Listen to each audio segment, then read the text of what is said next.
ഉമറിനും താരീഖിനും 120 car വിറ്റ ഫരീദാബാദിലെ ഒരു car ഡീലറെ police കസ്റ്റഡിയിലെടുത്തു. അന്വേഷണ സംഘം എന്നാണ് വിവരം. വാഹനം വാങ്ങാൻ ഉപയോഗിച്ച രേഖകളും ഡൽഹി പോലീസ് പരിശോധിക്കുകയാണിപ്പോൾ.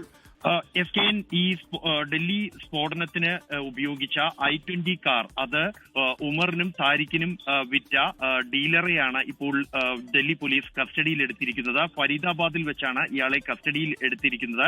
ഈ വാഹനം ഇവർ വാങ്ങുന്നതിനായി നൽകിയ രേഖകൾ അത് പരിശോധിച്ചു വരികയാണ് ഡൽഹി പോലീസ്.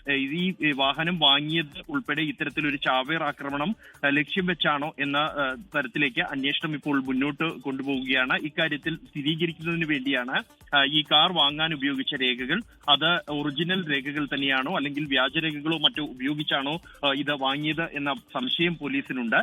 അതുകൊണ്ട് തന്നെ ഇക്കാര്യങ്ങൾ ഇപ്പോൾ പോലീസ് പരിശോധിച്ചു വരികയാണ്.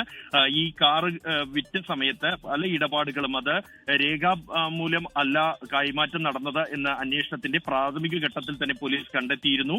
ഈ കാർ ഇതുവരെ 5 പേർ കൈമറിഞ്ഞാണ് വാഹനം ഒടുവിൽ ഇപ്പോൾ ഈ സ്ഫോടനത്തിനായി ഉപയോഗിക്കുന്ന തരത്തിലേക്ക് എത്തിയത്, താരിഖിന് കൈവശത്തേക്ക് എത്തിയത്. ഈ ഏറ്റവും ഒടുവിൽ ഈ കാർ വാങ്ങിയത് തന്നെ ഇത്തരത്തിൽ സ്ഫോടനം നടത്താൻ ലക്ഷ്യമാക്കിയാണോ എന്ന അന്വേഷണമാണ് പോലീസ് ഇപ്പോൾ നടത്തുന്നത്. കഴിഞ്ഞ ദിവസം തന്നെ ഈ ലഭിച്ച തെളിവുകൾ അവലോകനം ചെയ്ത ശേഷം ഈ സ്ഫോടനം ആസൂത്രിതമാണോ അല്ലെങ്കിൽ അബദ്ധത്തിലാണോ എന്ന തരത്തിൽ ഒരു അന്തിമ നിഗമനത്തിലേക്ക് പോലീസ് ഇതുവരെയും എത്തിയിട്ടില്ല.